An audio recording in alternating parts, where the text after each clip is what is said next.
Let's start with a hard truth. Not every millionaire has a life worth copying.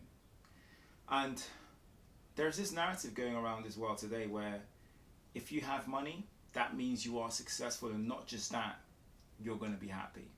And that's far from the truth. And think about the archetypes that are most common today, right? That are really destroying what matters. Those who are the hustle addicts, right? Where they're constantly going from one place to another, working 80 hours a week, living on caffeine, just can't be still. Or the family sacrificer who is always working, but then they lost their marriage in the process. They missed their kids growing up. And now you've got their children resenting them, not just them, even their business, because they've missed out, right? They literally missed out on what they've been really building for. The business was for them, building for them, but automatically it's now become about themselves. Or even the burnout millionaire, the individual who is constantly chasing after lots of followers. They've got thousands of followers online, on social media platforms, but they are being mastered by them. And I think that particular archetype is probably one of the most common ones today. You've also got those individuals, let's just say, the individual who owns a wellness brand, for example, and you've got their podcast tagline as think about your mental health, or think about the balance of your work-life balance, but they call their personal assistant at 2 o'clock in the morning to help them prep content, and then they end up in hospital due to exhaustion. So these things are really, really common. And if your business wins and your family loses, you've already lost. If you've lost yourself in the process, you've already lost. And these aren't necessarily just stories. These are individuals that are living in these type of categories today. And I'm going to actually show you some real life stories of some really successful people. So we've got David Cassidy, who was an actor and a musician. And this is what his daughter revealed. These were actually some of his last words before he passed away in 2017. And he said, very short, so much wasted time. So much wasted time. Think about that. Think about that. A guy who was very successful, and his last words were, so much wasted time. Sobering thought, because it is so easy to think that we are trying to fulfill our lives with good things, and there are so much good things in this world today because God has given the ability for us to enjoy what He's given to us. But I think a lot of us are wasting a lot of time. Jeff Bezos, the founder of Amazon. When I'm 80, I want to have minimized the number of regrets I have. I don't want to regret missing time with my kids or not telling people I love them. He's still alive today, I believe. And whilst he hasn't necessarily walked away from his wealth, he has spoken openly about weighing decisions, life decisions, in light of many regrets that he would have had in his life. Steve Jobs, the co-founder of Apple, he said, I wanted my kids to know me. I wasn't always there for them, and I wanted them to know why and to understand what I did. And you could see how he acknowledged his absence in his personal life, right? And yeah, you could imagine that the obsession of work took over his personal life. Anthony Bourdain, sorry if I'm butchering some of these surnames, but he was a celebrity chef and a TV host, and he said, look, I feel guilty about being away from my daughter. I hope she'll understand one day, but I know I've missed so much already. So someone like himself, who had a lot of fame, success, traveled from several different countries to 7 different countries. But one thing he is reminded of is that he missed a lot of time.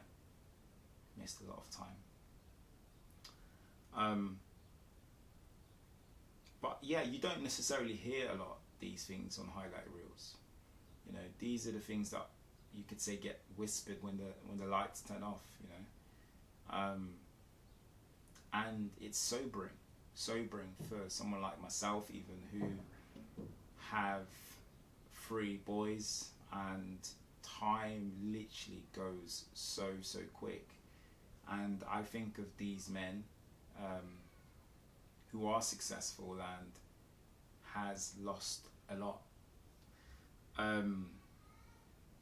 My favorite actor, Denzel Washington, and he says this. It's a warning, and he says this: "You will never see a U-Haul behind a hearse.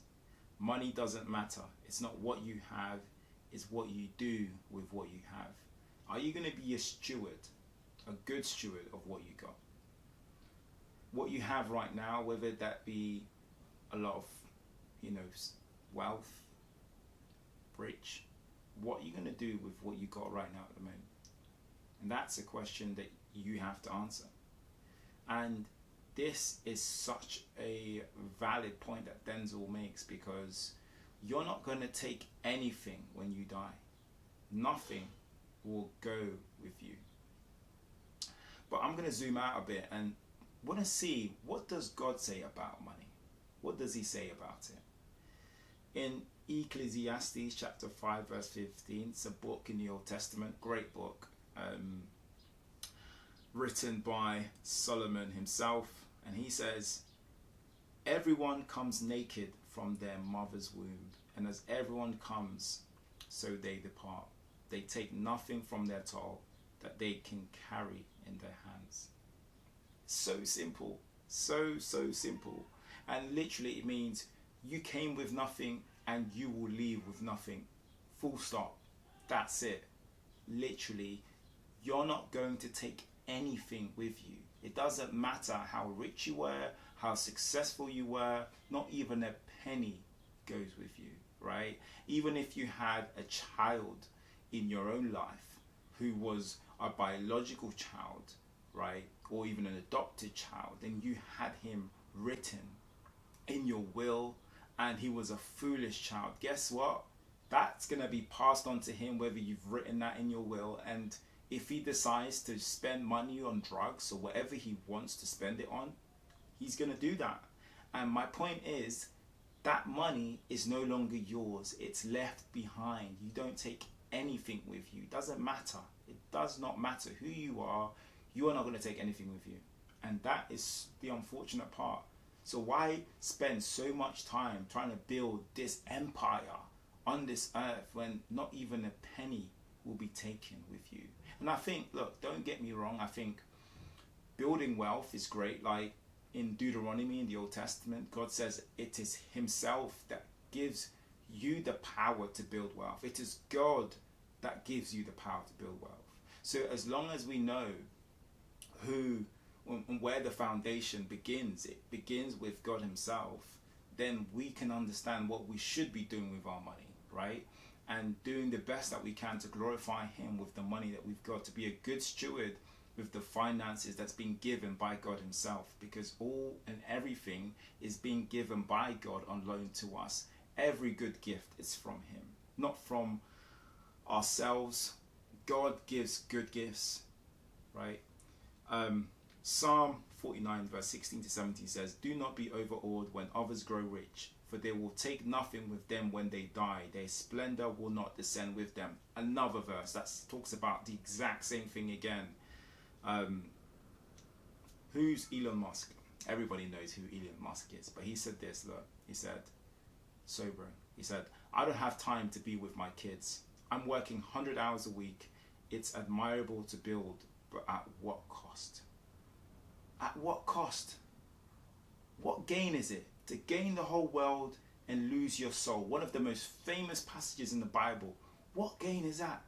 To lose it, to gain everything that you can on earth and then lose your soul. Solomon himself said it, right? The man of wisdom lived a life of foolishness, and I believe towards the end of his life he repented. But he said this. He said, all things vanity, vanity, vanity, vanity. Like just chasing after the wind. Don't do that. Don't do that. But like, what about you? Because before you point at the millionaire and think, oh, you know what? It's not about me. I don't have $1 million in my bank. It's not about the millionaire. It's actually about me, and it's about you. What's in your heart? What are you chasing after? Are you chasing the wind? What is it that you're looking to gain in this world? And you have to ask the question, do you love money? Do you love money? Because you don't have to have money to love money. You can still love money by not having anything. Think about those who are trying to steal from the rich. Those who are armed robbers. Those individuals don't have it, so they sin to get it. So, you know, money is not evil. We know that. You know, some people get it wrong and think and say money is the root of all evil. No, that's just foolish. That's stupid. That's not what the Bible says. The Bible doesn't say that money is evil. It's the love of money is the root of all evil, right? And it does say, yeah, those who are rich, it's actually harder for them to enter the kingdom, because rich people normally think, why do I need God in my life? Because I've been able to gain all these things in my life. Why do I need God in my life? I can go through life without God, right? And that's why God himself actually, in the Israelites, rebukes the Israelites and says, don't forget God, right? Through prosperity, because a lot of people, when they prosper, they forget God, the God who has given them even the ability to gain wealth, right? And that's what people do, unfortunately. So we have to remind ourselves, be a good steward of what you have. Be a good steward of it. But for me, I think you have to ask the question, does money have you? Does money have you? I want to read another passage, Ecclesiastes chapter 5 verse 10. It says, he who loves money will not be satisfied with money, nor he who loves wealth with his income. This also is vanity. So I'll leave you with that.